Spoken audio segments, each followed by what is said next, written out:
Hello students. आपने अपने school या घर में या टीचर से एक बात तो ज़रूर सुनी होगी कि अगर आप टेंस सीख लोगे तो आपकी इंग्लिश काफ़ी अच्छी हो जाएगी। लेकिन जब आप टेंसेज को सीखने बैठते हो तो कुछ समझ में ही नहीं आता। लेकिन आज की और आने वाली इंग्लिश की क्लासेज को देखने के बाद आप ये कभी नहीं बोलोगे कि मुझे टेंस से समझ में नहीं आते। बस आपको पूरी वीडियो ध्यान से देखनी है। तो चलिए शुरू करते हैं आज की वीडियो। और वीडियो स्टार्ट करने से पहले अगर आपने अभी तक हमारे चैनल को सब्सक्राइब नहीं किया है तो सब्सक्राइब कर बेल आइकन को प्रेस कर दें, ताकि जब भी मैं कोई नई वीडियो अपलोड करूं तो आपको उसका नोटिफिकेशन मिल जाए। तो देखिए, सबसे पहले तो हम देखते हैं कि टेंस का मतलब क्या होता है और इनका यूज क्या होता है। तो देखिए, अगर हम देखें इसका हिंदी में नाम, तो टेंस को हम कहते हैं काल।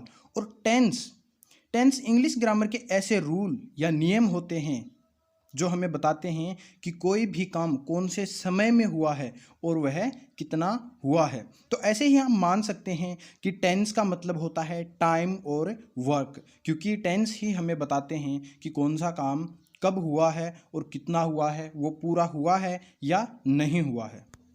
तो देखिए, अब हमें ये पता चल गया है कि टेंस क्या होते हैं और इनका क्या काम होता है। अब हम देखेंगे कि टेंस कितने प्रकार के होते हैं या टेंस कितने होते हैं। तो जैसा कि आप स्लाइड में देख सकते हैं, टाइप ऑफ टेंसेज, टेंस के प्रकार। टेंस के तीन प्रकार होते हैं या तीन टेंस होते हैं, जिन्हें हम present tense, past tense and future tense कहते हैं। प्रेजेंट टेंस को हिंदी में वर्तमान काल, पास्ट टेंस को भूतकाल और फ्यूचर टेंस को भविष्यकाल कहते हैं। और इन सभी तीन टेंसेज के चार चार पार्ट होते हैं, मतलब तीनों टेंसेज के 12 पार्ट और होते हैं।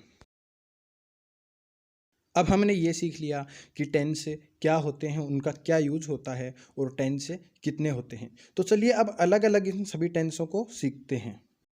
अभी हम सबसे पहले सीखने वाले हैं प्रेजेंट टेंस, कि प्रेजेंट टेंस क्या होता है और इसके कितने पार्ट होते हैं, या इन सभी पार्ट से कैसे आप सेंटेंस बना सकते हो।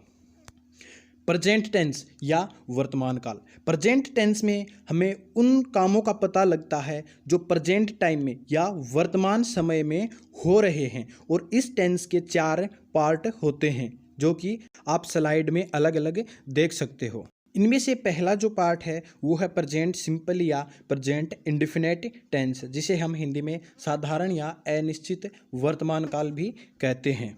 प्रेजेंट टेंस के इस पार्ट को समझने के लिए आप इसके नाम को देखिए, इंडेफिनिट टेंस या अनिश्चित वर्तमान काल।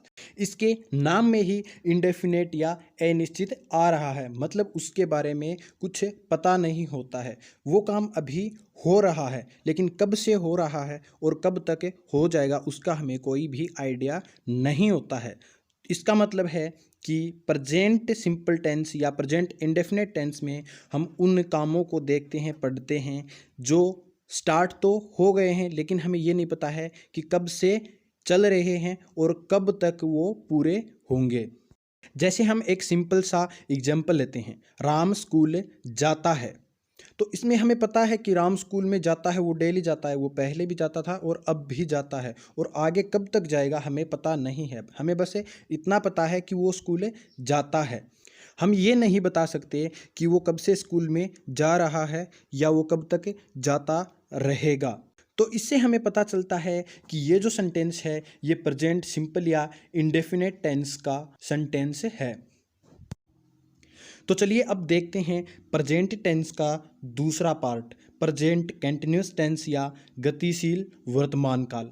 गतिशील वर्तमान काल। गतिशील वर्तमान काल में हम उन कामों के बारे में पढ़ते हैं जो स्टार्ट हो गए हैं और अभी भी हो रहे हैं। इस टेंस के जो सेंटेंस होते हैं उनके लास्ट में रहा है, रही है, रहे हैं, रहा हूँ, ये शब्द जरूर आते हैं, जिससे हमें पता चलता है कि ये सेंटेंसेज प्रेजेंट कंटिन्यूअस टेंस के हैं। जैसे हम एक उदाहरण लेते हैं, राधा खाना बना रही है।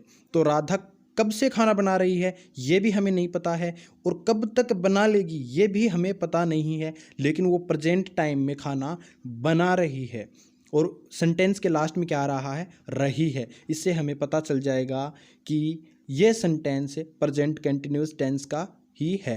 प्रेजेंट टेंस का तीसरा पार्ट, प्रेजेंट परफेक्ट टेंस या पूर्ण वर्तमान काल। इसमें देखिए परफेक्ट या पूर्ण, पूर्ण का मतलब है जो काम पूरा हो गया हो, परफेक्ट हो गया हो।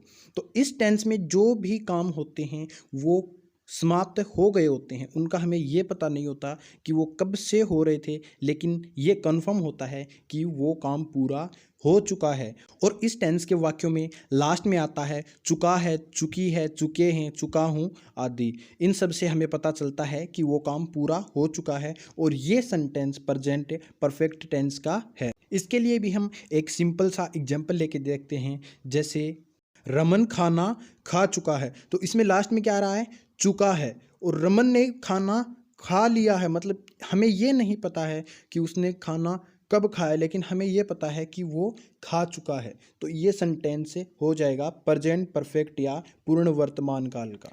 अब हम प्रेजेंट टेंस का अगला पार्ट, फोर्थ पार्ट देखते हैं, जो कि इस टेंस का लास्ट पार्ट है, प्रेजेंट परफेक्ट कंटिन्यूस टेंस, पूर्ण अपूर्ण वर्तमान काल।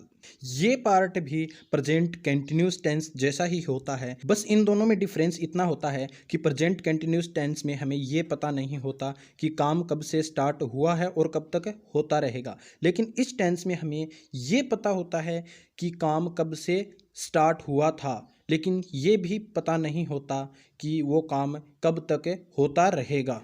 इसे और अच्छे से समझने के लिए हम एक एग्जाम्पल लेते हैं। जैसे अमित 2 साल से जयपुर में रह रहा है। इस सेंटेंस के लास्ट में भी रहा है आ रहा है, लेकिन इसमें साथ में एक टाइम दिया हुआ है कि वो काम कब से हो रहा है। अमित 2 साल से जयपुर में रह रहा है, तो इसमें हमें पता है कि वो कितने टाइम से जयपुर में रह रहा है। तो प्रेजेंट कंटिन्यूस और प्रेजेंट परफेक्ट कंटिन्यूस टेंस में यही अंतर होता है। सो आई होप कि आप प्रेजेंट टेंस के इन 4 पार्ट्स को अच्छे से समझ गए होंगे कि इनमें क्या होता है। अगली क्लास में हम बताएंगे कि प्रेजेंट सिंपल या इंडेफिनेट टेंस क्या होता है और इससे सेंटेंसेज कैसे बनाए जाते हैं। तो अगली वीडियो देखने के लिए अभी के अभी चैनल को सब्सक्राइब कर बेल आइकन को प्रेस कर दें, ताकि जब भी मैं अगली वीडियो अपलोड करूं तो आपको उसका नोटिफिकेशन मिल जाए और आप वो क्लास मिस ना करें। तो आज की क्लास में बस इतना ही, फिर मिलते हैं कल की क्लास में प्रेजेंट सिंपल टेंस के साथ। तब तक के लिए जय हिंद।